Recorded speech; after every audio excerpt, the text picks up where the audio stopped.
नमस्कार दोस्तों, मेरा नाम है सुनील कुमार तिवारी। आप सभी का स्वागत है। आज हम लोग डिस्कस करेंगे, मेडीजी प्राइम ने आपके लिए एक नया कोर्स लॉन्च किया है, that is concept through questions, CTQ। आप में से बहुत सारे लोगों की तमाम सारी क्वेरीज हैं कि इस कोर्स में क्या होगा, what is the idea behind this course, ये कोर्स आपके लिए किस तरह से हेल्पफुल होगा ड्यूरिंग योर प्रिपरेशन। कई लोगों के ये भी डाउट्स हम लोगों के पास में आए हैं कि क्या जो क्लासरूम में क्वेश्चन डिस्कस किए गए हैं वही क्वेश्चन कराए जाएंगे या प्रीवियस ईयर IAS और गेट के क्वेश्चंस कराए जाएंगे। तो इन सारे डाउट्स को, इन सारे क्वेश्चंस को मैं इस वीडियो में क्लियर करना चाहूँगा ताकि आप इस कोर्स को अच्छे से समझ सकें। मैं एक एग्जांपल भी लूँगा और एक क्वेश्चन लूँगा।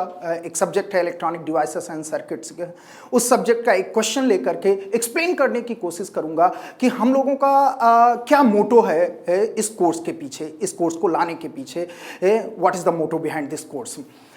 दोस्तों, आप सभी ने ये फील किया होगा कि कई बार हम किसी सब्जेक्ट को पढ़ते हैं, उसके सारे कंसेप्ट्स हम लोगों ने पढ़े, सीखे, और सीखने के बाद जब उन कंसेप्ट पर हम क्वेश्चन को सॉल्व करना स्टार्ट करते हैं तो हम ये पाते हैं कि क्वेश्चंस हमसे नहीं बन रहे हैं। ये मेरे साथ भी होता है, आपके साथ भी होता है। लेकिन कंसेप्ट पढ़ते वक्त हम ये फील करते हैं कि हमने बहुत अच्छे से सारे कंसेप्ट्स को पढ़ा है।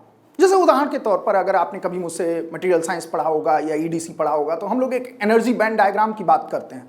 अब एनर्जी बैंड डायग्राम पढ़ते वक्त हमारा फोकस यही होता है कि किस मटेरियल का एनर्जी बैंड डायग्राम कम होगा, ज़्यादा होगा, मेटल का कितना होगा, इंसुलेटर का कितना होगा, लाइक दैट, इस तरह से देखते हैं हम।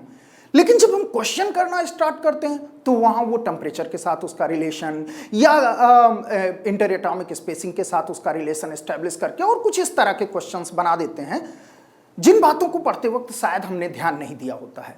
तो मैं ये कहना चाह रहा हूं कि कई बार जब हम कंसेप्ट पढ़ रहे होते हैं तो कुछ माइन्यूट चीजों पर हमारा ध्यान नहीं जाता है, जिसकी वजह से जब हम क्वेश्चन सॉल्व करना स्टार्ट करते हैं तो क्वेश्चंस हमसे नहीं बनते हैं। या ऐसा भी होता है कि हमें किसी कंसेप्ट की मेजर पॉइंट्स तो ध्यान रहते हैं लेकिन जो माइनर पॉइंट्स होते हैं वो हम भूल जाते हैं। तो इसलिए हम उन माइनर पॉइंट्स को उस क्वेश्चन में अप्लाई नहीं कर पाते हैं और हम क्वेश्चन नहीं बना पाते हैं। तो कहीं ना कहीं इसी डिफिकल्टी को दूर करने का प्रयास किया जाएगा इस कोर्स में। इसीलिए हम लोग क्या करना चाह रहे हैं कि किसी पर्टिकुलर टॉपिक का एक क्वेश्चन लिया जाएगा और उस क्वेश्चन के थ्रू आपको एक्सप्लेन किया जाएगा कि व्हाट इज द कंसेप्ट और उस कंसेप्ट को किस तरह से उस पर्टिकुलर क्वेश्चन में हम अप्लाई करेंगे। इवन हम ये भी प्रयास कर रहे हैं कि और भी जो रिलेटेड क्वेश्चन बन सकते हैं और भी जो रिलेटेड टॉपिक्स हो सकते हैं उस पर्टिकुलर कंसेप्ट से जुड़े हुए, वो सारे आपके साथ डिस्कस किए जाएं। तो इसके दो फायदे होंगे। पहला तो ये होगा कि आपकी कंसेप्ट क्लियरिटी बहुत अच्छी हो जाएगी क्योंकि आप उसको बहुत डिटेल में क्वेश्चन के साथ देख रहे हैं। दूसरा ये होगा कि आप किसी कंसेप्ट को किस तरह से क्वेश्चन में अप्लाई करना है इस बात को भी सीख जाएंगे। तो ये है motto behind this course, basically जो CTQ हम लेकर के आ रहे हैं आपके पास। यहाँ एक और चीज़ है कि जैसे कई लोगों के क्वेश्चन है कि सर जो क्वेश्चन जो इस पर्टिकुलर कोर्स में क्वेश्चंस होंगे तो क्या ये वही पुराने क्वेश्चन होंगे जो ऑलरेडी आप लोगों के पास हैं? नहीं, हम गेट और IAS के क्वेश्चन से डिस्कस नहीं करेंगे जो प्रीवियस ईयर एग्जाम में आए हुए हैं, ना ही वो क्वेश्चन डिस्कस किए जाएंगे जो आपने क्लासरूम में किए हुए हैं। ये टोटली न्यू क्वेश्चंस होंगे जो कि पहले आपने नहीं डिस्कस किए हुए हैं। तो उन क्वेश्चंस के थ्रू कंसेप्ट एक्सप्लेन करने का प्रयास किया जाएगा।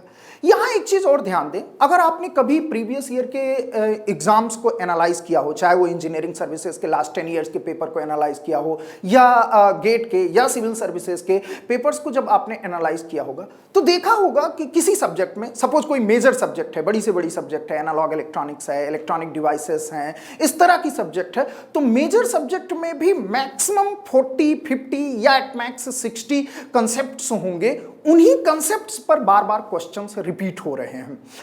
मैं ये तो नहीं कहूंगा कि सारे क्वेश्चन उन्हीं कंसेप्ट से आ रहे हैं, लेकिन 80 to 90% या मोर देन दैट क्वेश्चन उन्हीं कंसेप्ट से बार बार पूछे जा रहे हैं।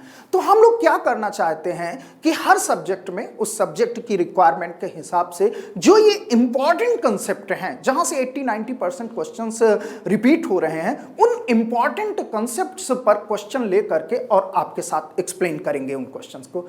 यहां पर हम नंबर ऑफ क्वेश्चंस ज्यादा नहीं रखेंगे क्योंकि हम ये नहीं चाहते हैं कि आपने 10 क्वेश्चन किया लेकिन जो चीजें सीखी वो एक ही दो नए कंसेप्ट सीखे या एक ही दो कंसेप्ट को क्लियर कर पाए, बल्कि हम ये चाहते हैं कि एक कंसेप्ट से एक क्वेश्चन से आप 10 कंसेप्ट को क्लियर करें। तो बेसिकली जो क्वेश्चंस का नंबर ऑफ क्वेश्चंस होगा वो लिमिटेड होगा, लेकिन उससे जो टॉपिक डिस्कस करेंगे वो बहुत ज्यादा होगा। कोशिश होगी कि मेजॉरिटी ऑफ द थिंग्स उस पर्टिकुलर सब्जेक्ट की डील कर ली जाए। तो ये तो रहेगा क्वेश्चन सिलेक्शन के दौरान ध्यान रखा गया है जो इस पर्टिकुलर कोर्स में। दूसरी चीज, यहां हमने आपको 2 ऑप्शन प्रोवाइड किए हुए हैं। आप अपनी कंफर्ट के हिसाब से कोर्स को या तो इंग्लिश में ले सकते हैं और दूसरा जो है वो हिंग्लिश है। हिंग्लिश से मेरा मतलब है कि हिंदी और अंग्रेजी का मिश्रण होगा, हिंदी प्लस इंग्लिश।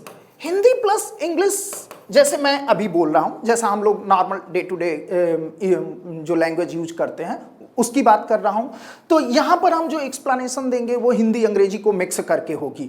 लेकिन जो इंग्लिश में कोर्स है उसमें हिंदी यूज नहीं होगी, वो पूरी तरह से इंग्लिश में एक्सप्लेनेशन होगी, इंग्लिश में डिस्कशन होगा, इंग्लिश में ही पूरा कम्युनिकेशन होगा। तो यहां पर आपके पास लैंग्वेज की भी फ्रीडम है, आप अपने कंफर्ट के हिसाब से चाहे इंग्लिश का कोर्स सेलेक्ट करिए या इंग्लिश का कोर्स सेलेक्ट करिए। ठीक। दूसरी चीज, ये आपके लिए कैसे हेल्पफुल हो सकता है, ये सभी तरह के स्टूडेंट्स को ध्यान में रखा गया। अगर आप फ्रेशर हैं तो कंसेप्ट्स को आप ज्यादा फोकस करिए, जो कंसेप्ट्स बताए जाएंगे उनको सीखिए और सीखने की कोशिश करिए कि किस तरह से इन कंसेप्ट्स को अप्लाई किया जा सकता है या क्वेश्चन के थ्रू कैसे कंसेप्ट को सीखा जा सकता है। उससे भी बड़ी बात आपको ये पता चलेगी कि किसी पर्टिकुलर क्वेश्चन सब्जेक्ट में इंपॉर्टेंट टॉपिक्स क्या हैं जहां पर आपको मोर फोकस रहना है।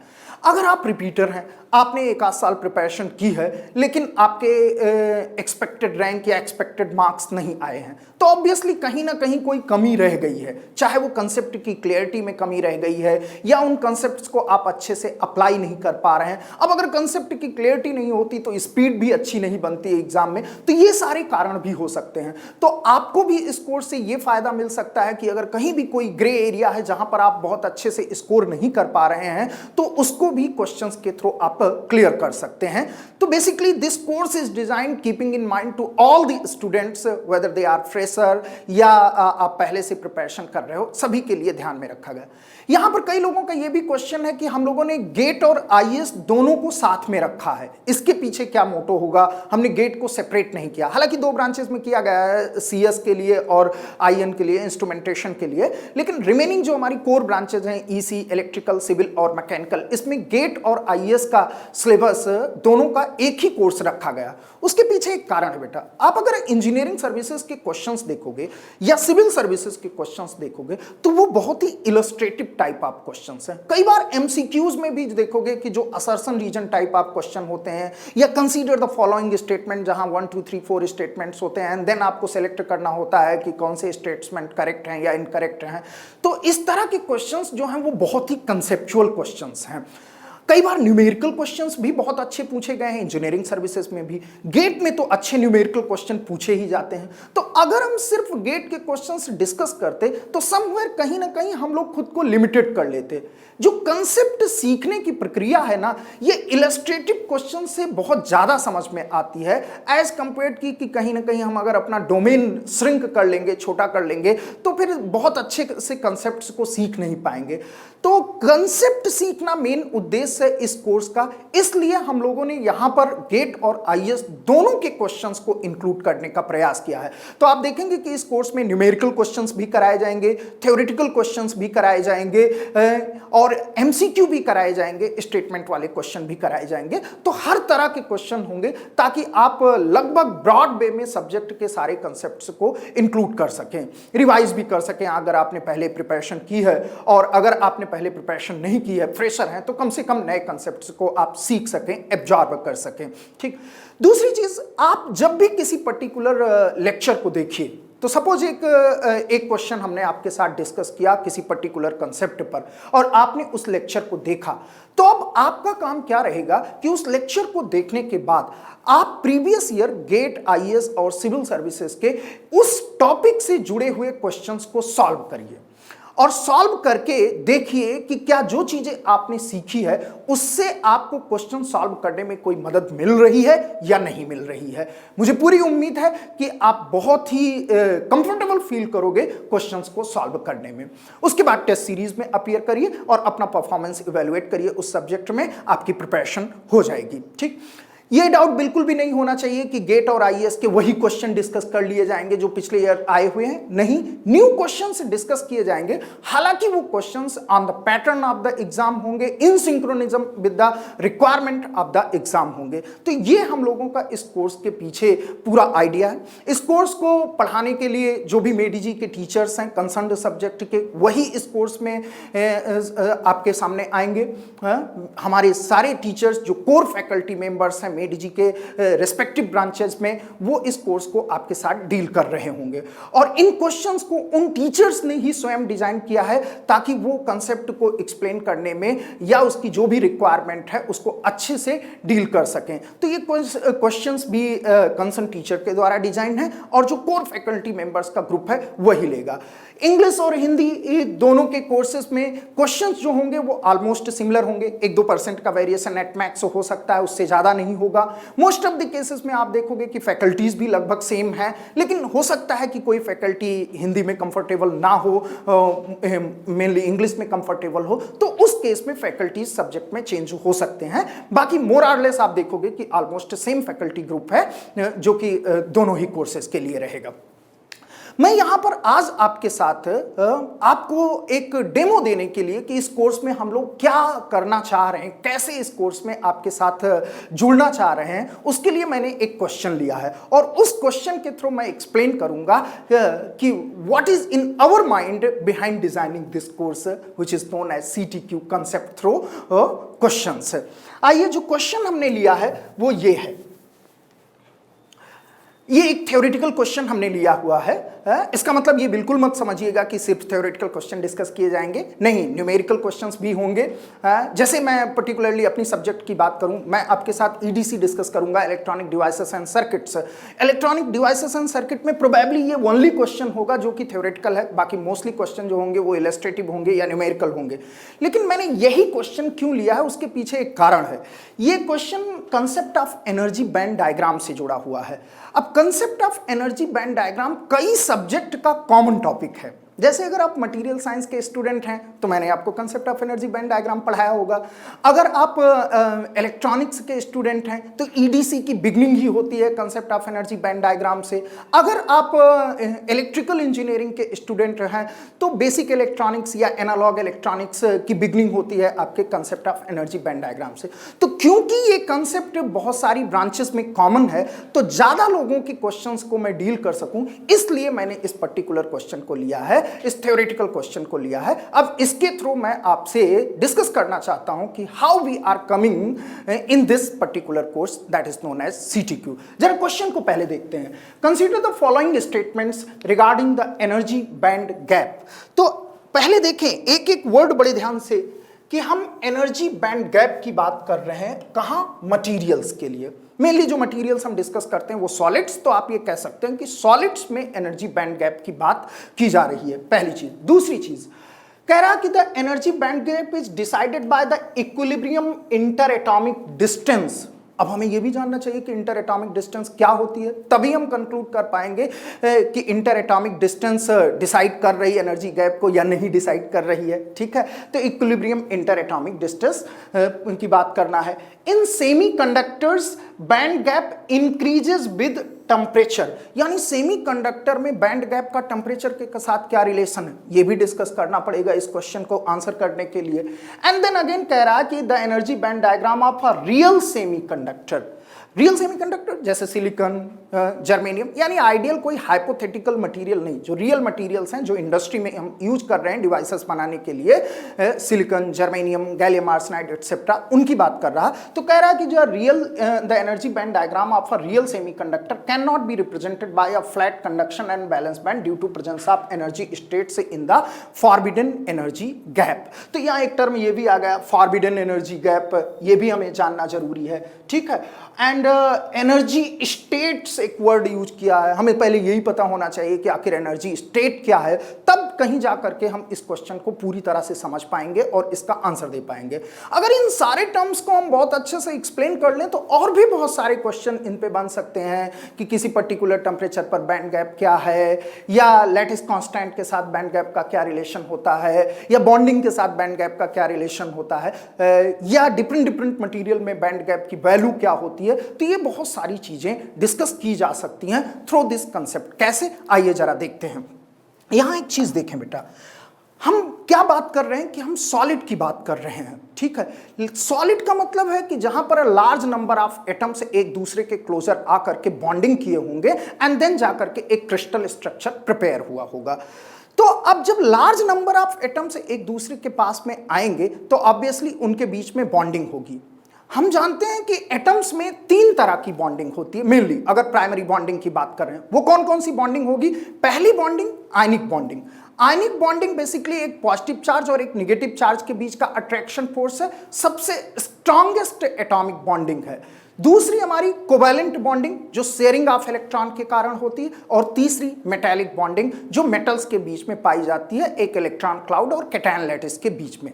हम सभी ने बचपन में केमिस्ट्री में पहले पढ़ रखा है कि ionic bonding is the strongest bond and metallic bonding is the weakest bond among all the primary bonds. पहली चीज। अब यहां एक चीज देखिए बेटा, बॉन्ड का मतलब है कि सपोज ये एक एटम है, ये न्यूक्लियस है और ये इलेक्ट्रॉन क्लाउड उसका, और ये एक दूसरा एटम है और ये इलेक्ट्रॉन है। अब ये दोनों एक दूसरे के पास में आकर के बॉन्ड बना रहे हैं। तो लेट अस सपोज जब ये बॉन्ड बना रहे हैं तो ये स्टेबल हो जा रहे हैं, इक्विलिब्रियम में पहुंच जा रहे हैं।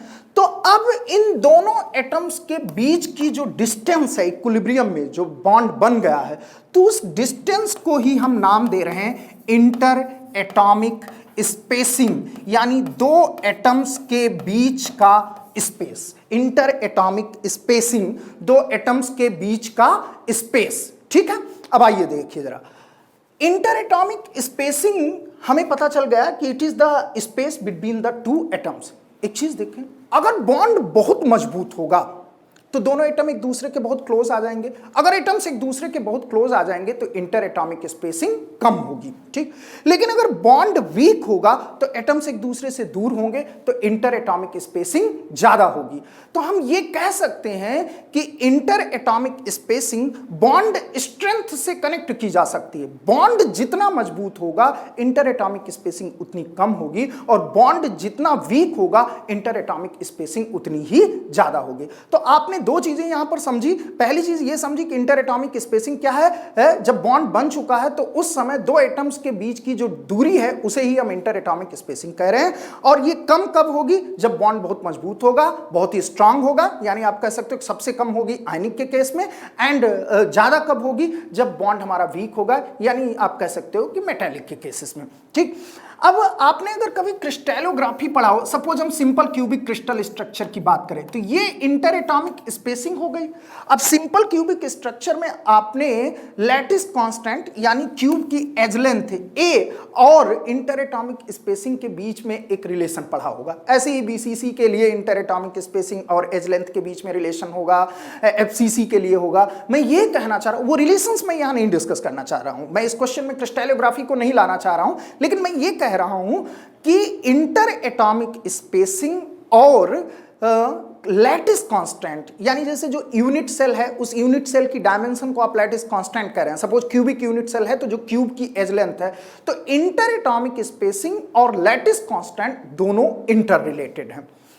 ये मैं क्यों कह रहा हूं, उसके पीछे एक कारण है। सपोज हमारे पास 2 मटीरियल्स हैं, एक मटीरियल 1 और एक मटीरियल 2, ठीक। ये दोनों आपस में एटम्स की बॉन्डिंग की वजह से बने हुए हैं।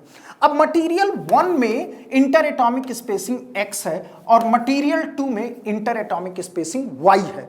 तो ऑब्वियसली अगर इंटर एटॉमिक स्पेसिंग डिफरेंट है तो इनका लैटिस कांस्टेंट अगर इसमें a होगा तो इसमें उसकी वैल्यू a डैश होगी, इनके लैटिस कांस्टेंट भी डिफरेंट होंगे। तो अगर आपको कहीं भी इंटर एटॉमिक स्पेसिंग की बजाय लैटिस कांस्टेंट के टर्म में बात की जा रही है तो भी आप कह सकते हैं कि ये दोनों चीजें इंटर रिलेटेड हैं, और इस तरह से आप उसको समझा सकते हैं। अब आइए बेटा देखिए, हमें एक वर्ड यूज किया एनर्जी स्टेट्स। हम बात कर रहे हैं सॉलिड्स की और हमने कहा कि सॉलिड एटम से मिलकर के बने होते हैं। तो इस एटम में एनर्जी कहां से आ गई, किसके पास एनर्जी आ गई? क्योंकि एनर्जी स्टेट का मतलब वो स्टेट, वो पोजीशन जहां पर एनर्जी हो कुछ। तो अगर किसी एनर्जी की बात कर रहे हैं तो इस एटम में कैसे एनर्जी आ गई, पहले एटम में समझ लेते हैं, फिर उसी को हम सॉलिड के लिए समझ लेंगे, क्योंकि सॉलिड क्या है, लार्ज नंबर ऑफ एटम्स को मिला करके ही बन रहा है। तो एक सिंपल सा एटम लेते हैं। मैं एक हाइड्रोजन एटम से इस चीज को एक्सप्लेन करने का प्रयास कर रहा हूं। हालांकि हाइड्रोजन सॉलिड नहीं बनाता है, वो गैस बनाता है, लेकिन हाइड्रोजन का एटम बहुत सिंपल होता है। तो उसमें एक प्रोटॉन होता है, एक इलेक्ट्रॉन होता है। तो अगर हाइड्रोजन एटम के लिए चीजों को समझ लिया जाए तो उसी को हम एक्सटेंड कर सकते हैं बाकी मटीरियल्स के लिए भी। तो हाइड्रोजन एटम के लिए अगर आप देखें तो ये हमारा हाइड्रोजन एटम है, ये इसका न्यूक्लियस है और ये इलेक्ट्रॉन है। ये न्यूक्लियस इस इलेक्ट्रॉन को अपनी तरफ अट्रैक्ट करेगा, क्योंकि न्यूक्लियस के ऊपर पॉजिटिव चार्ज है और इलेक्ट्रॉन पर नेगेटिव चार्ज। एसी चलाओ। न्यूक्लियस पर पॉजिटिव चार्ज है और इलेक्ट्रॉन पर नेगेटिव चार्ज है। तो जहां भी दो अपोजिट चार्जेज एक दूसरे से कुछ दूरी पर होंगे, उनके बीच में एक कूलाम्बिक फोर्स डेवलप होगा। ठीक, F is equal to 1/4 pi epsilon naught Q1 Q2 upon R square. अब जहां भी फोर्स होगा उस फोर्स के कारण एक इलेक्ट्रिक फील्ड पिक्चर में आएगी। फोर्स पर unit charge will be known as electric field. ठीक है, इलेक्ट्रिक फील्ड के कारण पोटेंशियल पिक्चर में आएगा, पोटेंशियल के कारण एनर्जी आएगी। मैं कहना यह चाह रहा हूं कि इस न्यूक्लियस के अट्रैक्शन फोर्स के कारण इस इलेक्ट्रॉन के पास एक इलेक्ट्रिक फील्ड होगी, उस इलेक्ट्रिक फील्ड के कारण एक पोटेंशियल होगा और उस पोटेंशियल के कारण इसके पास में एक एनर्जी होगी। तो किसी एटम में इलेक्ट्रॉन की एनर्जी के लिए जो रिस्पॉन्सिबल फैक्टर है वो उस इलेक्ट्रॉन पर लगने वाला उस न्यूक्लियस का फोर्स है। ठीक है जी, उसी फोर्स के कारण उस इलेक्ट्रॉन के पास में ये एनर्जी आएगी। अब एक चीज देखिए, इस एनर्जी को कैलकुलेट करने के कई तरीके हो सकते हैं। कभी मैंने अगर आपको कहीं पढ़ाया होगा तो हो सकता है कि बोर्स मॉडल से इसको कैलकुलेट किया हो, लेकिन मॉडर्न फिजिक्स में जो सबसे एक्सेप्टेड तरीका है इलेक्ट्रॉन की एनर्जी कैलकुलेट करने के लिए या उसकी स्टेट कैलकुलेट करने के लिए, वो है solution of the Schrodinger wave equation for the given system. मैं यहां श्रोडिंगर वेव इक्वेशन सॉल्व नहीं कराऊंगा, लेकिन जो उसका सॉल्यूशन आ रहा वो डायरेक्टली आपके सामने रख रहा हूं। हाइड्रोजन एटम के लिए अगर श्रोडिंगर वेव इक्वेशन को सॉल्व किया जाए एनर्जी के लिए, तो वो एनर्जी आती है, सपोज ये हमारा ये न्यूक्लियस है और ये इलेक्ट्रॉन है, ये फोर्स लगा रहा है, तो जो एनर्जी आएगी that is En minus 13.56 divided by n square electron volt. This is the energy of this electron. यहां पर n नंबर ऑफ ऑर्बिट है। जैसे इस पहले ऑर्बिट में अगर इलेक्ट्रॉन है तो n इज इक्वल टू 1, दूसरे ऑर्बिट में अगर इलेक्ट्रॉन चला गया तो n इज इक्वल टू 2, तीसरे में चला गया तो n is equal to 3, like this. इसे हम प्रिंसिपल क्वांटम नंबर भी कहते हैं, जो किसी एटम में इलेक्ट्रॉन की एनर्जी को डिनोट कर रहा है। ठीक, अब यहां एक टर्म और हमने यूज किया EV। EV is nothing but unit of energy. So अगर ये यूनिट ऑफ एनर्जी है तो ऑब्वियसली इसका जूल के साथ कोई ना कोई रिलेशन होना चाहिए। तो 1 electron volt is 1.6 into 10 to the power minus 19 joule. ये इलेक्ट्रॉन वोल्ट और जूल के बीच का रिलेशन है। जहां भी जरूरत पड़े आप इस रिलेशन को यूज कर सकते हैं। अगर मैं इस एनर्जी को प्लॉट करूं तो जरा देखिए कैसे प्लॉट कर सकते हैं। सपोज ये point edge of the nucleus है और यहां से हम एनर्जी बॉटम टू टॉप बढ़ती चली जा रही है। तो अगर फर्स्ट ऑर्बिट के लिए प्लॉट करो तो ये E1 एनर्जी आ जाएगी, सेकेंड ऑर्बिट के लिए E2 आ जाएगी, थर्ड ऑर्बिट के लिए E3 आ जाएगी। ऐसे ही हम बढ़ते चले जाएंगे, लास्ट ऑर्बिट के लिए ये वैल्यू इन्फिनिटी आ जाएगी। एक चीज देखिए, यहां से एक बड़ा कंक्लूजन आप क्या विड्रॉ कर सकते हो कि किसी एटम में इलेक्ट्रॉन ऑल एनर्जी स्टेट्स को ऑक्युपाई नहीं कर रहा है, बल्कि वो सर्टेन डिस्क्रीट एनर्जी स्टेट्स को ही ऑक्युपाई कर रहा है, either this or this. So electrons are not allowed to take all the energy state, instead they take only certain fixed energy states. उनकी एनर्जी जो है वो क्वांटाइज्ड है, इसीलिए कई बार इसे क्वांटम स्टेट भी कहते हैं। अब आइए एक और चीज यहां पर देखिए, जैसे जैसे हम n की वैल्यू बढ़ा रहे हैं तो ये मैग्नीट्यूड कम होगा, और निगेटिव नंबर का मैग्नीट्यूड जितना कम होगा वैल्यू उतना ज्यादा होगी। मैं कहना ये चाह रहा हूं कि इलेक्ट्रॉन न्यूक्लियस से जितनी दूरी पर जा रहा है उसकी एनर्जी बढ़ती चली जा रही। दूसरे शब्दों में आप ऐसे कह सकते हो कि the greater the distance of an electron from the nucleus higher is its energy, या दूसरे शब्दों में इलेक्ट्रॉन न्यूक्लियस के जितना क्लोज होगा उसकी एनर्जी उतनी ही कम होगी। तो ये तो रहा एक आइसोलेटेड एटम में किसी इलेक्ट्रॉन की एनर्जी स्टेट। इसी इलेक्ट्रॉन की एनर्जी स्टेट को कई बार हम इलेक्ट्रॉन स्टेट भी कहते हैं, क्योंकि एनर्जी किसके पास है? इलेक्ट्रॉन के पास। तो अगर इस स्टेट को हम रिप्रेजेंट कर रहे हैं एज ए एनर्जी स्टेट, तो हम ये भी कह सकते हैं कि इस जगह पर हमारे पास इलेक्ट्रॉन भी अवेलेबल है।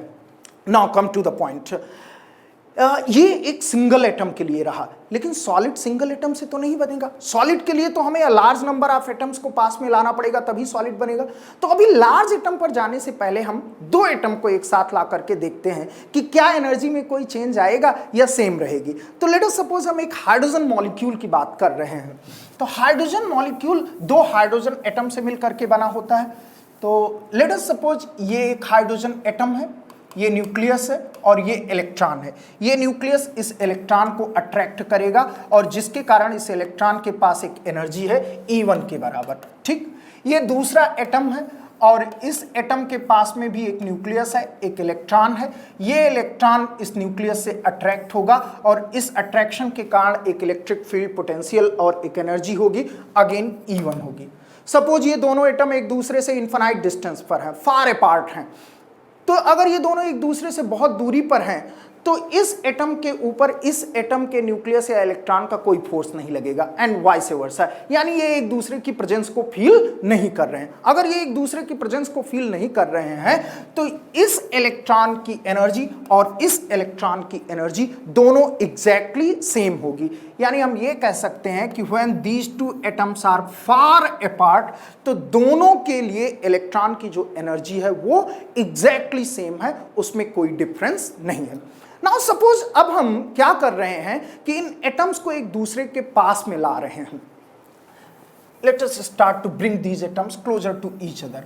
अगर ये दोनों एटम एक दूसरे के पास में आएंगे तो क्या होगा? ये इलेक्ट्रॉन इस इलेक्ट्रॉन पर ये न्यूक्लियस फोर्स लगा रहा, इस इलेक्ट्रॉन पर ये न्यूक्लियस फोर्स लगा रहा। अब अगर ये दोनों इलेक्ट्रॉन एक दूसरे के क्लोज आ जाएंगे तो ऐसा नहीं है कि इस न्यूक्लियस की इस इलेक्ट्रॉन से कोई दुश्मनी है। जब भी कभी किसी पॉजिटिव चार्ज के पास कोई नेगेटिव चार्ज आएगा तो ये अट्रैक्ट करने का प्रयास करेगा। So this nucleus will attract to this electron also, this nucleus will also try to attract this electron. ये न्यूक्लियसेस आपस में रिपेल करेंगे, पॉजिटिव चार्ज, और ये इलेक्ट्रॉन्स भी आपस में रिपेल करेंगे। तो आप ये चीज देखिए कि जब भी दो एटम एक दूसरे के पास में आ रहे हैं तो उन दोनों एटम्स पर a large number of force work कर रहे हैं, जिनमें से कुछ फोर्स अट्रैक्टिव हैं और कुछ फोर्स रिपल्सिव हैं। अब एक चीज, अगर मैं किसी एक पर्टिकुलर इलेक्ट्रॉन को रेफरेंस मान करके और चीजों को देखने का प्रयास करूं, तो जब ये आइसोलेटेड एटम था तो इस इलेक्ट्रॉन पर सिर्फ एक न्यूक्लियस का फोर्स लग रहा था, जिसकी वजह से इसकी एनर्जी थी E1। लेकिन जब ये इलेक्ट्रॉन इस मॉलिक्यूल में आ गया, इन दोनों के बीच में बॉन्डिंग हो गई, तो जब ये इलेक्ट्रॉन इस मॉलिक्यूल में आ गया तो अब इस पर लगने वाला फोर्स इस न्यूक्लियस के साथ साथ इस न्यूक्लियस का भी फोर्स है, इन इलेक्ट्रॉन्स का भी आपस में रिपल्सन फोर्स है। यानी effective force on this electron is changed. अब अगर फोर्स चेंज हो गया तो इलेक्ट्रिक फील्ड चेंज हो जाएगी, पोटेंशियल चेंज हो जाएगा और एनर्जी चेंज हो जाएगी। What I am wanting to tell you that is कि किसी इलेक्ट्रॉन की जो एटॉमिक, जब वो आइसोलेटेड एटम है तो जो उसकी एनर्जी है उसके कंपैरिजन में जब वो इलेक्ट्रॉन मॉलिक्यूल में आ रहा है तो उसकी एनर्जी चेंज हो जाएगी, सेम नहीं रहेगी। ठीक, इसको ऐसे एक्सप्लेन कर सकते हैं। आपने हो सकता है कि केमिस्ट्री में मॉलिक्यूलर ऑर्बिटल थ्योरी पढ़ा होगा। तो मॉलिक्यूलर ऑर्बिटल थ्योरी ये कहती है कि when two atoms are coming closer to each other, then due to attractive force bonding molecular orbitals बनते हैं और due to repulsive force anti bonding molecular orbitals बनते हैं। तो अब अगर बॉन्डिंग और एंटी बॉन्डिंग मॉलिक्यूलर ऑर्बिटल्स को कंसीडर किया जाए तो लेट अस सी कि उनकी एनर्जी क्या होंगी, वो हम देखते हैं। ऐसे देखते हैं, इसको ड्रॉ कर लेते हैं। लेट सपोज ये हमारे पास एटॉमिक ऑर्बिटल है, पहले एटम का एटॉमिक ऑर्बिटल, आइसोलेटेड जब है ये, ठीक।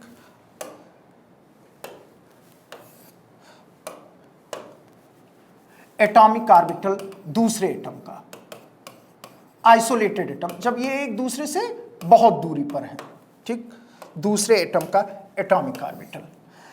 लेट अस सपोज कि इसकी एनर्जी E1 है, ये एक्सिस एनर्जी है, ठीक है, ये एनर्जी है। अब ये दोनों एटम आइडेंटिकल हैं तो इसकी भी एग्जैक्टली E1 होगी, ठीक है। अब इन दोनों एटम्स को हम पास में ला करके मॉलिक्यूल बनाना चाह रहे हैं तो ये हमारा मॉलिक्यूलर ऑर्बिटल होगा। अब हमने इतना तो डिस्कस कर लिया है कि जो मॉलिक्यूलर ऑर्बिटल में इलेक्ट्रॉन है उसकी एनर्जी एटॉमिक ऑर्बिटल के कंपैरिजन में डिफरेंट होगी, क्योंकि उसके ऊपर फोर्स जो लग रहा है वो चेंज हो गया है।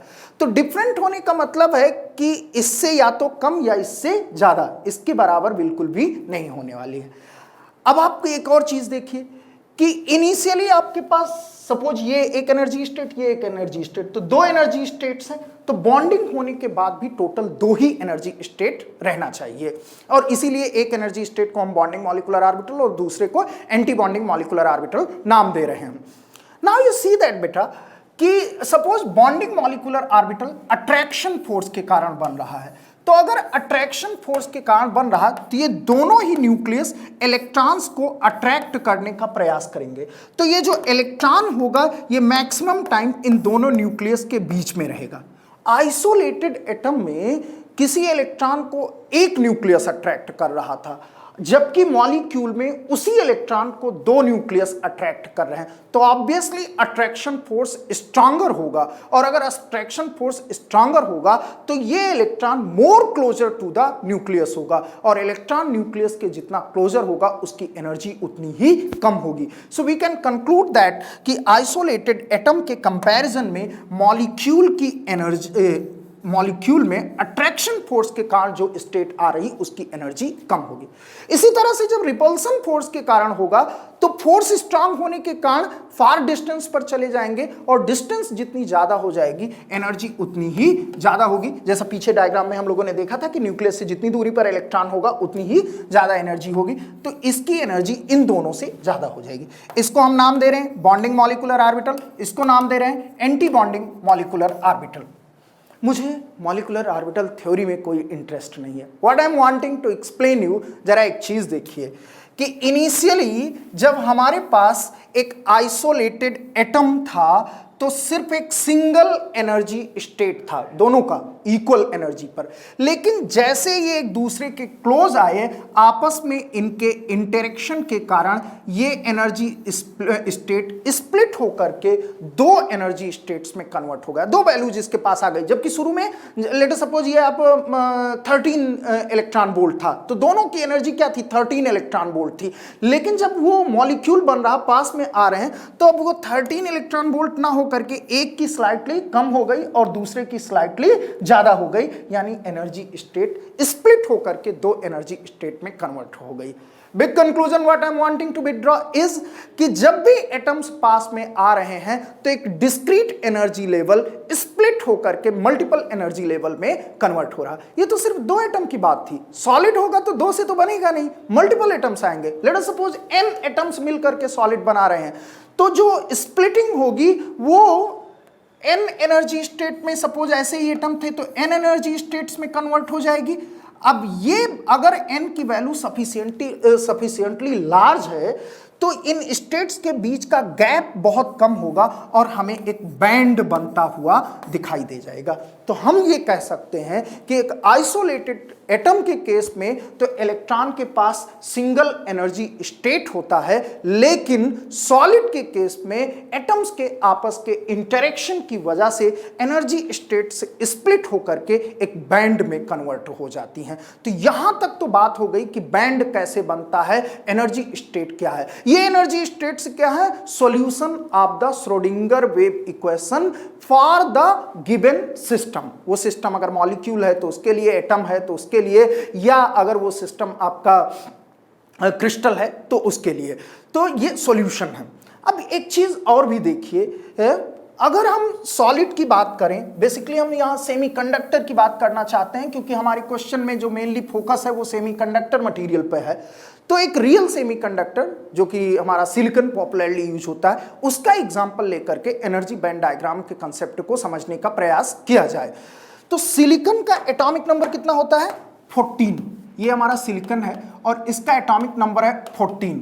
तो 1s2 2s2 2p6 3s2 3p2 2 2 4 6 10 4 14। ठीक, ये जो इनर ऑर्बिट के इलेक्ट्रॉन्स हैं ये बॉन्डिंग में पार्टिसिपेट नहीं करते, यानी इंटरेक्शन में पार्टिसिपेट नहीं कर रहे हैं। और अगर इंटरेक्शन में पार्टिसिपेट नहीं कर रहे हैं तो एनर्जी लेवल स्प्लिट नहीं होंगे, क्योंकि एनर्जी लेवल क्यों स्प्लिट हो रहे हैं? एटम्स के आपस के इंटरेक्शन की वजह से। ठीक, तो हमारे लिए जो इंपॉर्टेंट है वो सिर्फ ये है, आउटर ऑर्बिट।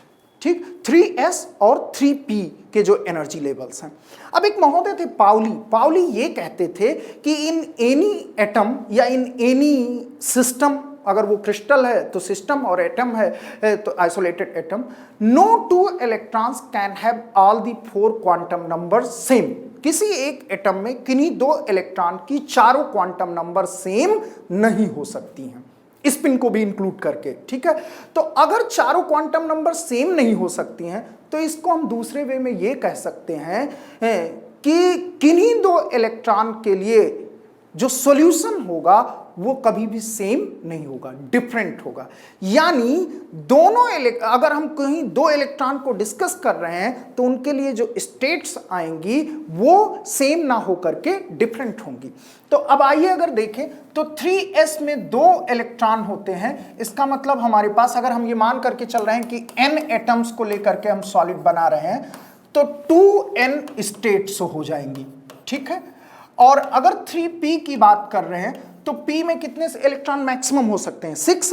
तो n एटम्स की अगर बात कर रहे हैं तो 6n स्टेट्स हो जाएंगे।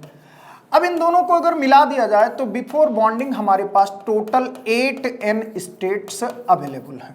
ठीक, बॉन्डिंग हो जाएगी, जब क्रिस्टल बन जाएगा तो भी 8n स्टेट्स ही रहना चाहिए, जैसा हमने पीछे देखा।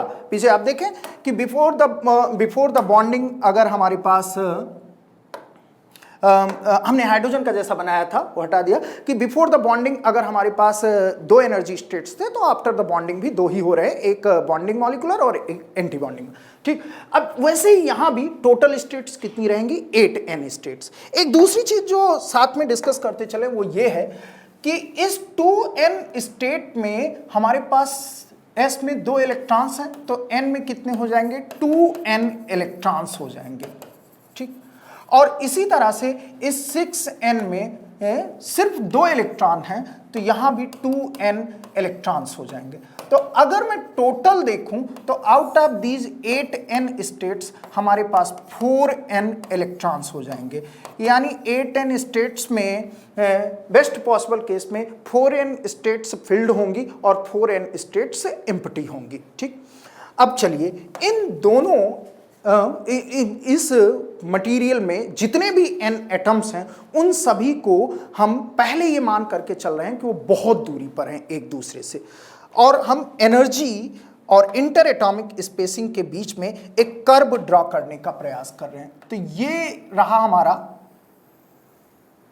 Energy axis, this is energy, and this axis पर हम इंटर एटॉमिक स्पेसिंग रख रहे हैं। इंटर एटॉमिक स्पेसिंग इस एक्सिस पर रख रहे हैं। इन दोनों के बीच में एक डायग्राम ड्रॉ करने का प्रयास किया जा रहा है। आइए, इनिशियली मैं मान रहा हूं कि ये एटम्स एक दूसरे से लार्ज डिस्टेंस पर हैं, तो ये 3s का एनर्जी स्टेट्स होगा और ये 3p का एनर्जी स्टेट होगा, slightly above than the 3s। 3s के पास 2n स्टेट्स हैं तो ये सारी 2n स्टेट्स की एनर्जी सेम होगी, और इसके पास 6n स्टेट्स हैं तो आइसोलेटेड एटम्स में ये भी सारी सेम एनर्जी लेवल पर होंगी। ये एनर्जी की वैल्यू होगी इस एक्सिस पर। अब जब हम इधर बढ़ रहे हैं तो इंटर एटॉमिक स्पेसिंग को बढ़ा रहे हैं, और जब इधर आ रहे हैं लेफ्ट साइड में तो हम इंटर एटॉमिक स्पेसिंग को कम कर रहे हैं, यानी इन एटम्स को एक दूसरे के क्लोज ला रहे हैं। तो जब हम इस तरफ मूव करेंगे तो ये एटम्स एक दूसरे के क्लोज आएंगे तो एक दूसरे के ऊपर फोर्स लगाना स्टार्ट करेंगे, यानी एक दूसरे के साथ इंटरेक्ट करना स्टार्ट करेंगे। जब एटम्स इंटरेक्ट करेंगे तो ये डिस्क्रीट एनर्जी लेवल स्प्लिट होकर के बैंड बनने का प्रयास करेंगे। तो ये कुछ ऐसे स्प्लिट होते हैं, लाइक दिस।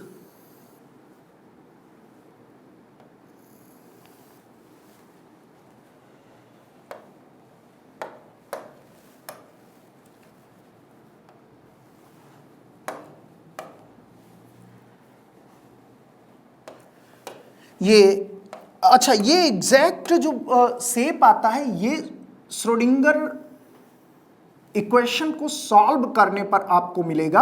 हाँ, तो आपको सॉल्यूशन की ज़रूरत नहीं है, लेकिन इस शेप से बहुत सारी चीज़ें हम एक्सप्लेन कर सकते हैं, तो वो जानने की ज़रूरत है।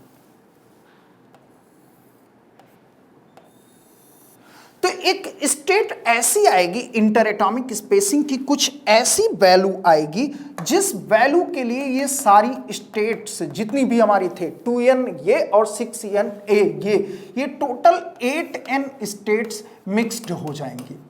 सारी स्टेट्स एक दूसरे में मिक्स हो जाएंगी। लेकिन अगर अब इंटर एटॉमिक स्पेसिंग को और भी कम किया जाएगा, फर्दर हम रिड्यूस कर रहे हैं, तो फिर कुछ ऐसा हो जाएगा, like this।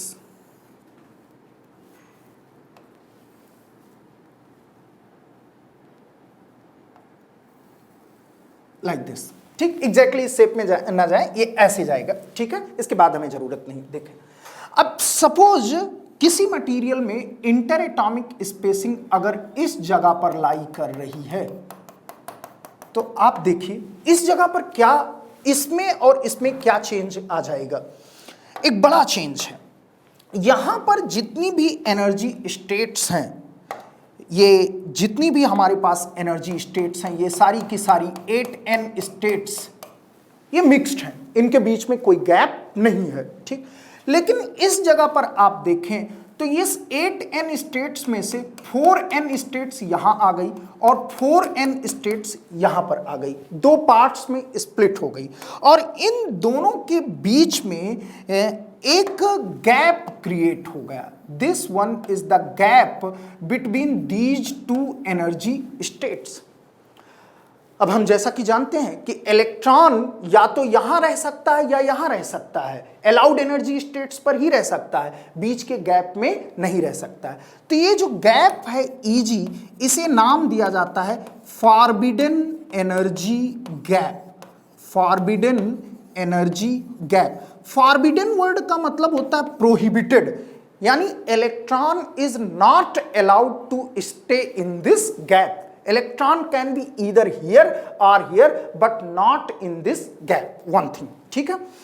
अब एक और चीज, अगर आप इंटर एटॉमिक स्पेसिंग को और कम करते चले जाओ तो आप देखो गैप की वैल्यू बढ़ती चली जाएगी, जबकि आप अगर इंटर एटॉमिक स्पेसिंग को बढ़ाते चले जा रहे हो तो गैप की वैल्यू कम हो रही है और एक ऐसी स्टेज आ जा रही कि गैप खत्म हो जा रहा है। आप यहां देखो, यहां 8n स्टेट्स में एक दूसरे के बीच में कोई गैप नहीं है, ठीक है, जबकि यहां 4n स्टेट्स और दूसरी 4n स्टेट्स के बीच में एक गैप है। हमारा जो सेमीकंडक्टर होता है, उस सेमीकंडक्टर का इंटर एटॉमिक स्पेसिंग यहां पर लाई करती है, जो मैंने रेड से शो किया है। तो inter atomic spacing for semiconductor,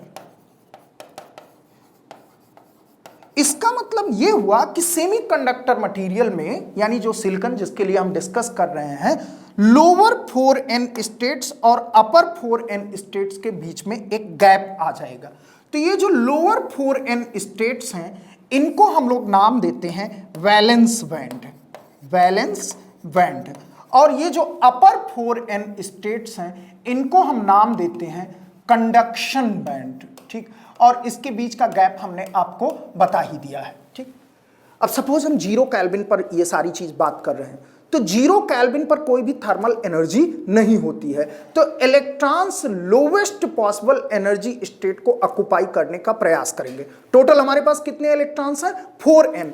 तो ये जो लोअर 4n स्टेट्स हैं इसको इलेक्ट्रॉन्स ऑक्युपाई कर लेंगे, यानी 0 केल्विन पर बैलेंस बैंड तो फिल्ड होगा और कंडक्शन बैंड पूरी तरह से एम्प्टी होगा। बड़ा फ्रिक्वेंटली ये क्वेश्चन ऑब्जेक्टिव एग्जाम्स में पूछते रहते हैं कि 0 केल्विन पर कंडक्शन बैंड में इलेक्ट्रॉन की क्या पोजीशन होगी। तो 0 केल्विन पर बैलेंस बैंड पूरी तरह से फिल्ड है, जबकि कंडक्शन बैंड पूरी तरह से एम्प्टी है।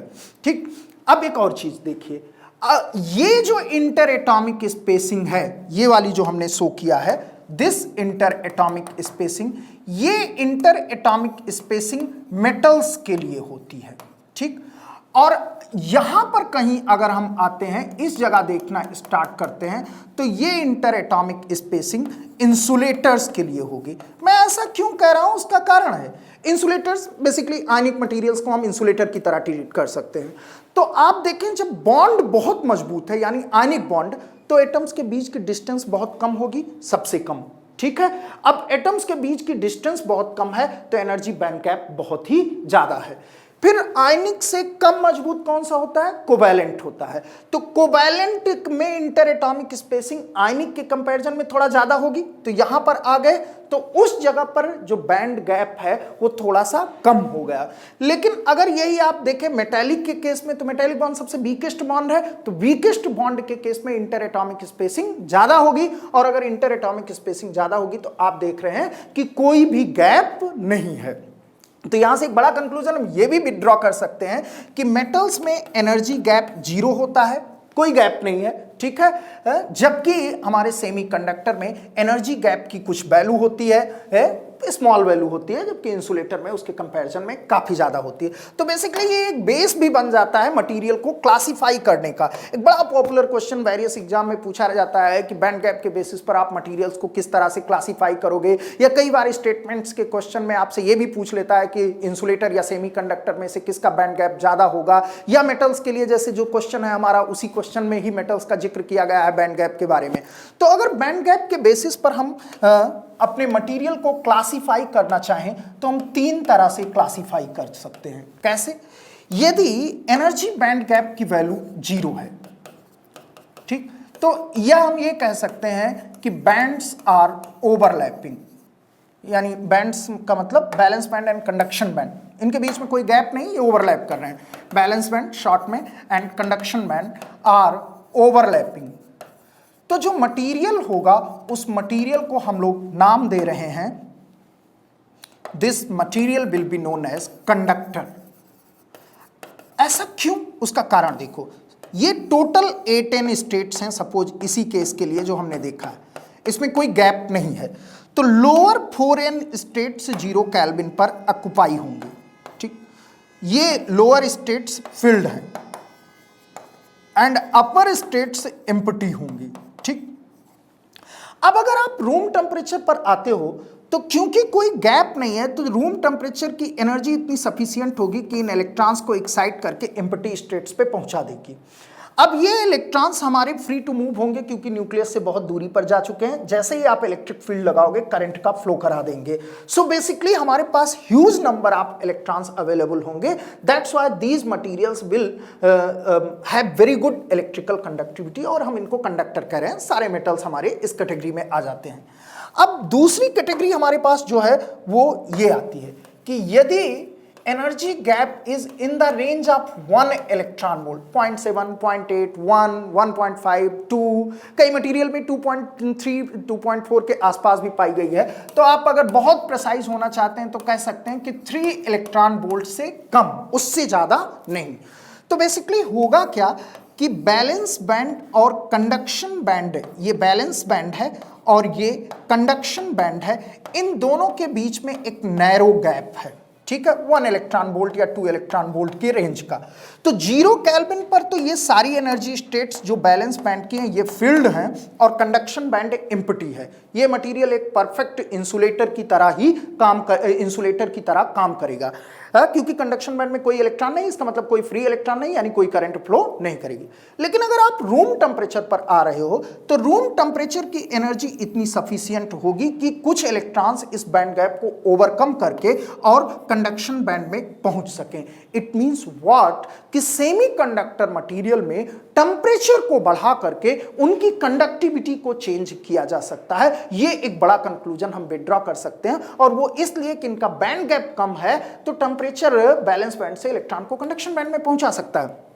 तीसरी जो हमारे पास कैटेगरी है वो ये है कि यदि हमारा बैंड गैप बहुत लार्ज हो, let us suppose 3 electron volt, 3.5 लिख लीजिए प्रिसाइजली, सो 3.5 इलेक्ट्रॉन वोल्ट से ज्यादा हो। वैसे ज्यादातर मटेरियल के लिए आप देखोगे कि ये 3.5 इलेक्ट्रॉन वोल्ट से 9 इलेक्ट्रॉन वोल्ट की रेंज में मिलेगा। हालांकि ये 10 भी कई जगह पर लिखा हुआ मिल जाएगा, सो अपर लिमिट में मुझे इंटरेस्ट नहीं है। इधर आप देखें तो ये 3.5 इलेक्ट्रॉन वोल्ट से ज्यादा होना चाहिए। अब इसका क्या असर होगा कि ये बैलेंस बैंड है, 0 केल्विन पर पूरी तरह से फिल्ड है जितनी भी एनर्जी स्टेट्स हैं, और ये कंडक्शन बैंड है। ठीक, ये गैप बहुत लार्ज है। अगर गैप बहुत लार्ज होगा तो रूम टेम्परेचर की थर्मल एनर्जी की इतनी भी औकात नहीं है कि अब बैलेंस बैंड से किसी इलेक्ट्रॉन को कंडक्शन बैंड में पहुंचा सके। इसलिए हमारे पास कंडक्शन बैंड में इस मटेरियल के पास कोई इलेक्ट्रॉन नहीं होगा, यानी कोई फ्री इलेक्ट्रॉन नहीं होगा, और ये मटेरियल करंट फ्लो नहीं करा पाएगा। That's why we are naming this material as insulator. तो बेसिकली हम यहां से एक बड़ा कंक्लूजन ये विड्रॉ कर सकते हैं कि on the basis of band gap we can classify the materials. यदि बैंड गैप 0 है तो उसे कंडक्टर कहेंगे, बैंड गैप नैरो है as compare to the insulator देखें तो उसे सेमीकंडक्टर कहेंगे, और अगर बैंड गैप वाइड है तो उस मटेरियल को हम इंसुलेटर कहेंगे। तो ये 3 तरह से क्लासिफाई कर सकते हैं मटेरियल्स को based upon energy band diagram. खूब पूछा जाता है ये स्टेटमेंट वाले क्वेश्चन में, असर्शन रीजन वगैरह में, तमाम सारी जगहों पर ये क्वेश्चन काफी फ्रिक्वेंटली पूछा जाता है। अब एक चीज देखिए यहां पर बेटा, आपने अभी यहां एक चीज ध्यान दिया होगा कि हम जो रिप्रेजेंट कर रहे हैं ये flat conduction and flat valence band represent कर रहे हैं, जबकि यहां पर जो हमने बनाया हमारा देखो बैलेंस बैंड भी कर्विकल है और कंडक्शन बैंड भी कर्विकल है। बेसिकली किसी रियल सेमीकंडक्टर के बैलेंस बैंड और कंडक्शन बैंड को हम कभी भी फ्लैट से रिप्रेजेंट नहीं कर सकते हैं, वो अप्रॉक्सीमेशन होता है। रियल सेमीकंडक्टर में बैंड ऐसे ही बनेंगे जैसा हमने बनाया है, लेकिन for the simplicity of calculation हम लोग इसको अप्रॉक्सीमेट कर सकते हैं। कैसे? जैसे देखो इस पॉइंट को अगर एक्सटेंड किया जाए ये, ठीक, और इस पॉइंट को अगर एक्सटेंड किया जाए ये, ठीक, तो आप देखेंगे कि ये और ये रीजन हम क्या कह सकते हैं? Valence band. ठीक, this is our valence band. ये फ्लैट बैलेंस बैंड हमने रिप्रेजेंट कर दिया, जबकि एक्चुअली में फ्लैट नहीं है, कर्विकल है। इसी तरह से इस पॉइंट को एक्सटेंड करते चलो और इस पॉइंट को एक्सटेंड करते चलो, तो ये जो रीजन होगा इसको हम नाम दे सकते हैं कंडक्शन बैंड। अक्सर आप देखोगे कि पूरी सब्जेक्ट में फ्लैट बैंड रिप्रेजेंटेशन से ही चीजों को एक्सप्लेन करने की कोशिश की जाएगी, और ये लगभग सही भी है। लेकिन अगर ट्रू सेंस में देखो, अच्छा, इन दोनों के बीच का जो गैप है इसे ही हम एनर्जी गैप कह रहे हैं, और हमारे हिसाब से फॉरबिडन एनर्जी गैप में कोई भी स्टेट अवेलेबल नहीं होती, इलेक्ट्रॉन स्टेट अवेलेबल नहीं हो सकती। Electron state, allowed electron state या तो बैलेंस बैंड में है या कंडक्शन बैंड में है। आप लेकिन एक चीज देखिए, अगर रियल सेंस में देखो तो ये रीजन हमारा फ्लैट बैंड मॉडल में क्या है? गैप का। लेकिन रियल सेमीकंडक्टर में देखो तो इस रीजन में भी कुछ अलाउड एनर्जी स्टेट्स हैं। तो यही जो अलाउड एनर्जी स्टेट गैप में आ जा रही हैं, उसकी वजह से ही मैं कह रहा हूं कि फ्लैट बैंड के फॉर्म में रियल सेमीकंडक्टर्स के लिए रिप्रेजेंट करना एप्रोप्रिएट नहीं है। हालांकि हम करते हैं, अप्रॉक्सीमेट करते हैं just for the simplicity of the calculations या सिंप्लिसिटी ऑफ द एक्सप्लेनेशन के लिए, लेकिन सच्चाई में अगर देखा जाए तो गैप में भी कुछ एनर्जी स्टेट्स होती हैं जिसकी वजह से रियल सेमीकंडक्टर का जो बैंड डायग्राम है वो फ्लैट ना हो करके कर्विकल होता है, जो यहां पर हम लोगों ने शो किया है। इसके एक और कारण होते हैं बेटा, हमारे पास कोई आइडियल मटेरियल नहीं होता है। ये जो सेमीकंडक्टर्स होंगे या कोई भी मटेरियल होंगे उसमें कुछ इंप्योरिटीज होंगी। अब वो इंप्योरिटीज हो सकता है कि कुछ ऐसी एनर्जी स्टेट्स क्रिएट कर रही हो जो गैप के बीच में आ रहा हो, तो उन एनर्जी स्टेट्स को भी कंसीडर करना करना पड़ेगा और उसकी वजह से भी हमारे बैंड में फ्लैट ना होकर के कर्विकल नेचर आ जाएगा। तो इसके दो कारण हो सकते हैं, एक जो हमने एक्सप्लेन किया और दूसरा इंप्योरिटीज भी हो सकती हैं जिनके कारण कुछ अलाउड एनर्जी स्टेट्स गैप में भी क्रिएट हो सकती हैं। आगे चल के ट्रैपिंग वगैरह की बात करेंगे, हम रिकॉम्बिनेशन सेंटर वगैरह की बात करेंगे तो वहां पर इस चीज को हम लोग इंक्लूड करेंगे। तो फॉरबिडन गैप में इंप्योरिटीज की वजह से भी कुछ एनर्जी स्टेट्स पिक्चर में आ सकती हैं जिसकी वजह से हमारा रियल सेमीकंडक्टर का एनर्जी डायग्राम जो है वो फ्लैट ना होकर के कर्विकल होता है। हालांकि आप रिप्रेजेंट करते हैं जस्ट फॉर द सिंप्लिसिटी। आइए अब अपने क्वेश्चन को देखा जाए जिस क्वेश्चन से हमने शुरुआत की थी। कह रहा कि every material has a different value of energy band gap except metals which have no band gap. तो सबसे पहले इतनी लाइन को क्लियर किया जाए, metals which have no band gap. देखा जाए, यस ये रहे हमारे मेटल्स। ये रीजन किसका है? मेटल्स का। और इन मेटल्स के पास में ये कंडक्टर के लैटिस कांस्टेंट या यूं कह लें कि इंटर एटॉमिक स्पेसिंग इसी रीजन में लाई कर रही है जिसकी वजह से आप देख रहे हैं कि इसमें किसी भी तरह का एनर्जी गैप नहीं पाया जा रहा। मैंने पहले ही लिखा कि Eg इज इक्वल टू 0। तो ये जो इतनी बात है हमारी, ये तो पूरी तरह से सही है कि मेटल्स के पास में कोई भी बैंड गैप नहीं होगा। अब मेटल के अलावा हमारे पास क्या बचे? सेमीकंडक्टर्स और इंसुलेटर्स। कह रहा है कि every material has a different value of energy gap. तो बाकी जो सेमीकंडक्टर और इंसुलेटर हैं, आप देखें हर एक मटेरियल में बॉन्ड की स्ट्रेंथ के हिसाब से, ये मेटल छोड़ दो, अब मेटल से आगे आओ, ठीक है? तो इंसुलेटर और सेमीकंडक्टर में, ठीक, तो जैसे जैसे इंटर एटॉमिक स्पेसिंग चेंज होगी उसी हिसाब से ये गैप की भी वैल्यू चेंज होती रहेगी। इसका मतलब ये बात एकदम सही है कि एवरी मटेरियल, हर एक मटेरियल में force of attraction repulsion different होगा जिसकी वजह से इंटर एटॉमिक स्पेसिंग डिफरेंट होगी। और अगर इंटर एटॉमिक स्पेसिंग डिफरेंट हो रही तो बैंड गैप की वैल्यू भी डिफरेंट होगी। तो ये पहला स्टेटमेंट जो हमारा है वो 100% करेक्ट है कि every material has a different value of energy band gap except metals which have no band gap. ठीक। सेकेंड स्टेटमेंट कह रहा है कि the energy band gap is decided by equilibrium inter atomic distance. जी हां, हमने एक्स एक्सिस पर जो रखा है वो इंटर एटॉमिक डिस्टेंस से ही रखा है, तो गैप की वैल्यू चेंज ही हो रही है इंटर एटॉमिक डिस्टेंस को चेंज करने पर इन डिफरेंट मटेरियल्स। तो ये भी स्टेटमेंट सही है। ठीक। यहां बेटा एक चीज और कर सकता है कि अगर वो इंटर एटॉमिक डिस्टेंस की बजाय क्वेश्चन में आपसे इक्विलिब्रियम लैटिस कांस्टेंट लिख दे तो भी सही है। जैसा मैंने आपको बिगनिंग में बताया कि लैटिस कांस्टेंट और इंटर एटॉमिक स्पेसिंग एक दूसरे से इंटर रिलेटेड है, तो अगर मटेरियल की इंटर एटॉमिक स्पेसिंग डिफरेंट होगी तो उनका लैटिस कांस्टेंट डिफरेंट होगा और इस हिसाब से उनका बैंड गैप भी डिफरेंट होगा। तो इस जगह पर वो इंटर एटॉमिक स्पेसिंग की बजाय लैटिस कांस्टेंट वर्ड भी यूज कर सकता है, तब भी ये स्टेटमेंट सही होगा। थर्ड स्टेटमेंट टेंपरेचर वगैरह बात कर रहा, अभी हम लोगों ने नहीं डिस्कस किया, उसको छोड़ देते हैं, फोर्थ पर आते हैं। फोर्थ स्टेटमेंट में कह रहा है कि the energy band diagram of a real semiconductor, real semiconductor मतलब जैसे हमारा सिलिकॉन वगैरह है जिसके लिए हमने ड्रॉ किया, can not be represented bye flat conduction and valence band. मैंने बखूबी इस चीज को एक्सप्लेन किया है क्योंकि गैप के अंदर भी कुछ स्टेट्स आती हैं, इसलिए फ्लैट ना होकर के कर्विकल हो जाता है due to presence of energy states in the forbidden gap. तो इस तरह के क्वेश्चन असर्शन रीजन में भी पूछे जा सकते हैं और ये स्टेटमेंट भी पूरी तरह से सही है। अब थर्ड स्टेटमेंट है कि in semiconductors energy band gap increases with increase in temperature. हमें यह डिस्कस करना है कि टेंपरेचर के साथ इस बैंड गैप का क्या रिलेशन है। बेटा एक चीज देखो, सपोज 0 केल्विन पर हम हैं और हमारा बॉन्ड बन चुका है।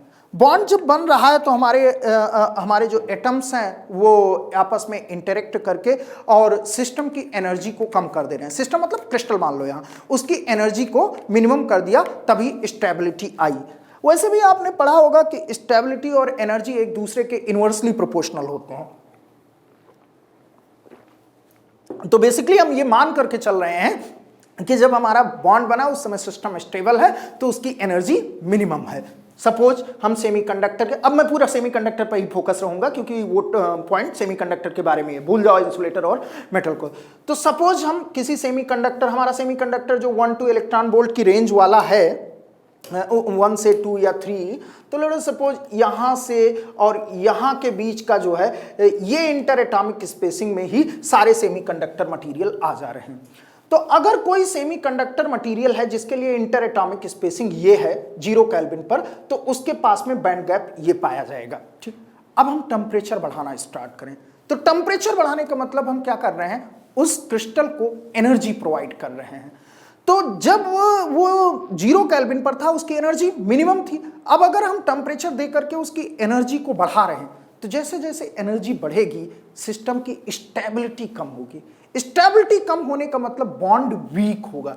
यही तो कारण है कि जब आप मेल्टिंग पॉइंट पर पहुंच जाते हैं, इतनी एनर्जी दे देते हैं कि आप मेल्टिंग पॉइंट पर पहुंच जा रहे हैं, तो बॉन्ड टूट जाते हैं, सिस्टम अनस्टेबल हो जाता है जो बॉन्डिंग सिस्टम था, और मटेरियल हमारा लिक्विड बन जाता है। ठीक है, तो मैं ये कहना चाह रहा हूं कि जैसे जैसे हम टेम्परेचर बढ़ाएंगे, थर्मल एनर्जी प्रोवाइड करेंगे, और थर्मल एनर्जी प्रोवाइड करने की वजह से हमारा बॉन्ड वीक होगा। और मैंने आपको खूब समझाया है कि अगर बॉन्ड वीक होगा तो इंटर एटॉमिक स्पेसिंग बढ़ जाएगी। इंटर एटॉमिक स्पेसिंग बढ़ने का मतलब हम इस तरफ मूव करेंगे, राइट हैंड साइड में।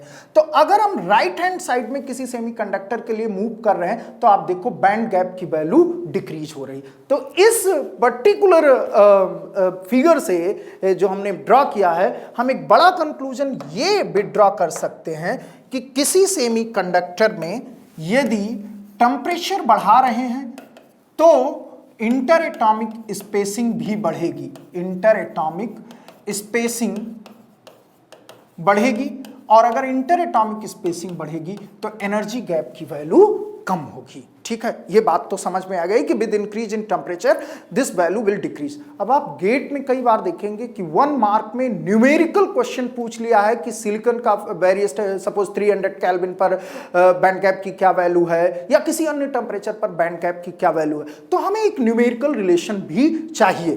तो बेसिकली जो रिलेशन होता है वो ऐसा है, EGT is equal to EG0 minus beta into T.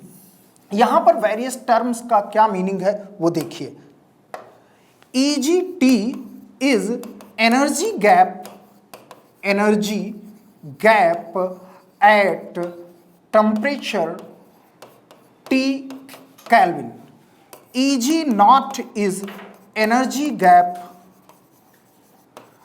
Eight 0 kelvin. Beta is material constant, और T तो टेम्परेचर है जो केल्विन में होता है। ये EG0 की वैल्यू हमारे दो पॉपुलर सेमीकंडक्टर कौन से हैं?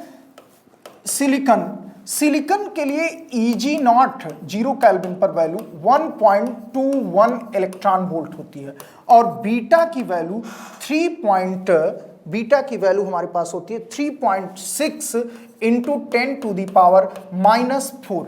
जर्मेनियम के लिए ये वैल्यूज होती हैं, EG0 की वैल्यू होती है 0.78 इलेक्ट्रॉन वोल्ट, जबकि बीटा की वैल्यू होती है 2.23 इंटू 10⁻⁻⁴। तो अगर मैं अब इस रिलेशन को सिलिकॉन और जर्मेनियम के लिए लिखूं तो कुछ ऐसा हो जाएगा। सिलिकॉन के केस में Eg at any temperature T is equal to 1.21 minus 3.6 into 10⁻⁻⁴ T। ये डायरेक्टली आपसे कई बार ऑब्जेक्टिव में पूछा गया है कि which of the following relation is valid for the silicon, band gap और टेम्परेचर के बीच में।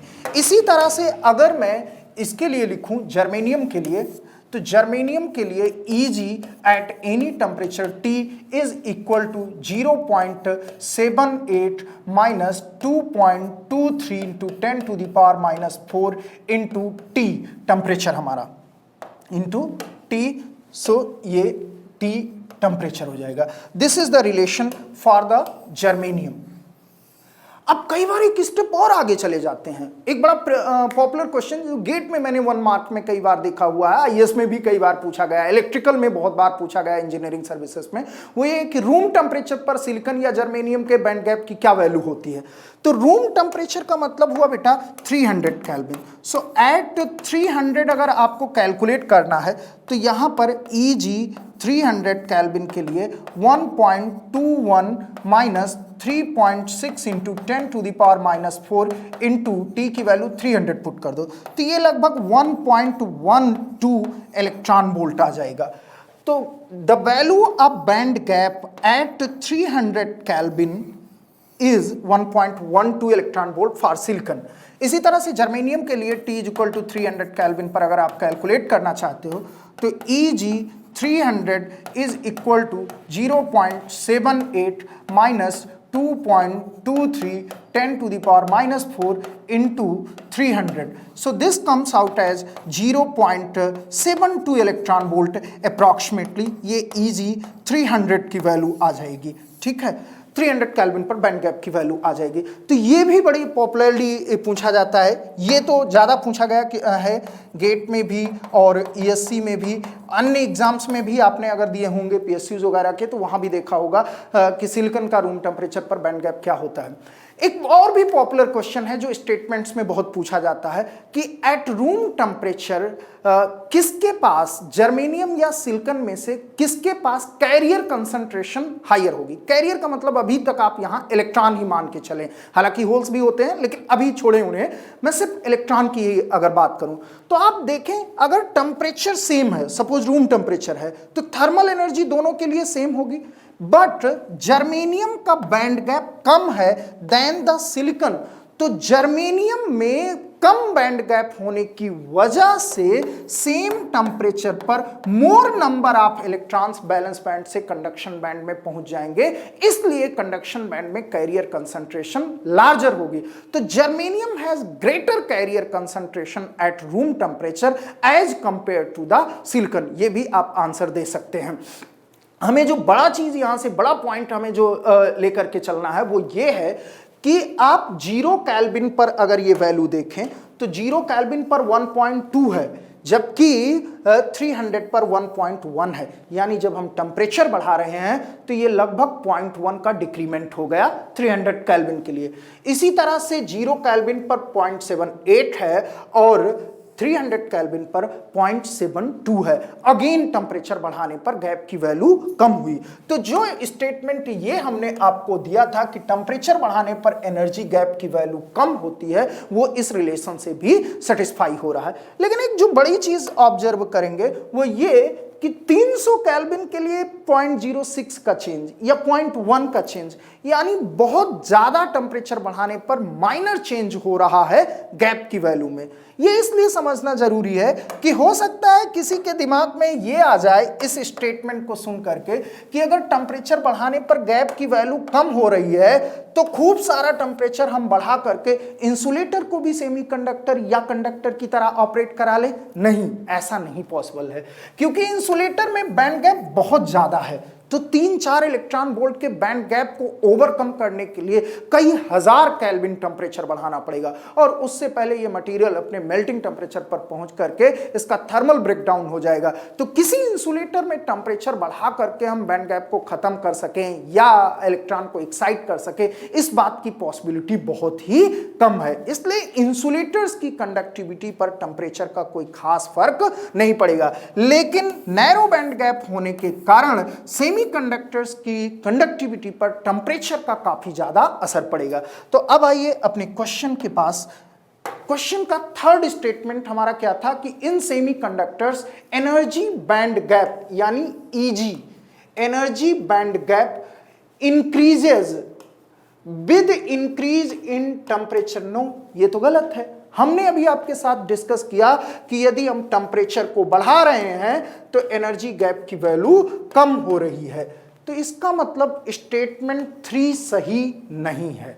1, 2 और 4 सही हैं, हम डिस्कस कर चुके हैं, और स्टेटमेंट 3 सही नहीं है। तो 3 अगर गलत है तो ऑप्शन ए हमारा आंसर नहीं हो सकता, सी हमारा ऑप्शन आंसर नहीं हो सकता, डी नहीं हो सकता, बचा कौन सा? B. 1, 2, 4 are correct. So our answer is given by option B.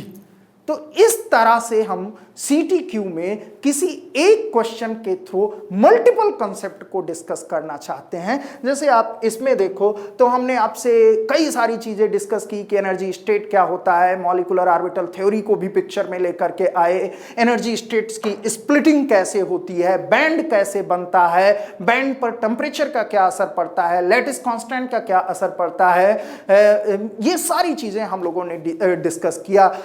आगे चल करके हमने कुछ क्लासिफिकेशन भी बैंड गैप के बेसिस पर किया, या हमने टेम्परेचर के साथ इसका रिलेशन देख करके and some numerical values for the band gap भी कैलकुलेट करने का प्रयास किया। तो इसी तरह से हम डिफरेंट डिफरेंट क्वेश्चन के थ्रू डिफरेंट कंसेप्ट को लेकर के चलेंगे। आपको चेक करना है कि हम लोग का मोटो क्या है, तो आप एक काम करिएगा, ये गेट में तो बहुत कम क्वेश्चन है, 2-3 क्वेश्चन ही मिलेंगे आपको इस पर्टिकुलर टॉपिक से, तो उनको तो आप एक बार में ही मार्क कर देंगे, पर्टिकुलरली यही मिलेगा खूब फ्रिक्वेंटली। लेकिन इंजीनियरिंग सर्विसेज में, इलेक्ट्रिकल में खास तौर पर और ईसी में भी आपको इस कंसेप्ट पर खूब क्वेश्चन मिलेंगे। तो आज आप क्या करिए, जो इलेक्ट्रिकल और ईसी दोनों की प्रीवियस ईयर का क्वेश्चन बैंक उठाइए और इस कंसेप्ट पे जितने भी क्वेश्चन पूछे गए हैं एनर्जी बैंड डायग्राम से रिलेटेड या क्लासिफिकेशन ऑफ द मटेरियल से रिलेटेड, उन सारे क्वेश्चन को अटेम्प्ट करिए। मुझे पूरी उम्मीद है कि आप सारे क्वेश्चन बहुत ही इजी वे में अटेम्प्ट कर ले जाएंगे। ठीक है, मैंने ये थ्योरेटिकल क्वेश्चन इसलिए लिया था कि ये कॉमन टॉपिक है, इससे बहुत ज्यादा न्यूमेरिकल नहीं बनते हैं, लेकिन ये कॉमन टॉपिक है वेरियस ब्रांच के लिए, तो मैं सभी की क्वेश्चंस को, सभी की रिक्वायरमेंट को इस वीडियो में कैटर कर सकूं, इसलिए हमने इस पर्टिकुलर क्वेश्चन को लिया था। बाकी जब मैं इस सब्जेक्ट में आपके पास CTQ में आऊंगा तो बहुत ही बेहतरीन क्वालिटी के न्यूमेरिकल्स भी डिस्कस करेंगे। जैसे मॉसफेट से लोगों को खूब डर लगता है, फर्मी बायन डायग्राम को ड्रॉ करने के में बहुत लोग डरते हैं, इफेक्टिव डेंसिटी ऑफ स्टेट वगैरह से रिलेटेड जब क्वेश्चन आ जाते हैं EDC में तो उसमें भी लोग अनकंफर्टेबल फील करते हैं।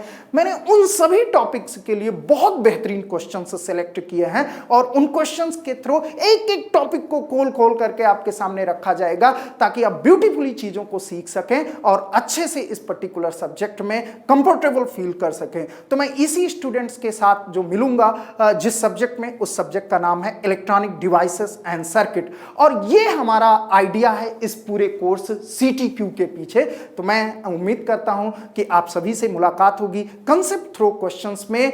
आपको अगर और भी कोई इस कोर्स के बारे में डाउट है या कुछ भी पूछना है, किसी भी तरह की जानकारी आपको चाहिए, तो आप मेडीजी प्राइम के वेबसाइट पर भी जा सकते हैं, वहां पर भी अपने क्वेश्चंस पूछ सकते हैं, या आप वहां पर नहीं कंफर्टेबल फील कर रहे हैं तो मुझसे पर्सनली मेरे फेसबुक पेज या मेरी मेल आईडी वगैरह आपके पास हो, या फेसबुक पेज पर तो ईजिली मिल जाऊंगा, वहां से आप मुझे क्वेश्चन भेज सकते हैं। मैं आपकी क्वेरी को प्रायोरिटी बेसिस पर लेकर के उसको रिप्लाई करने का प्रयास करूंगा।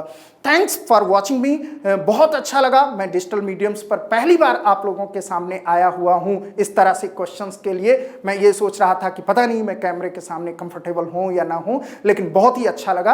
आप अपने रिव्यूज मुझ तक जरूर भेजें। Thank you very much.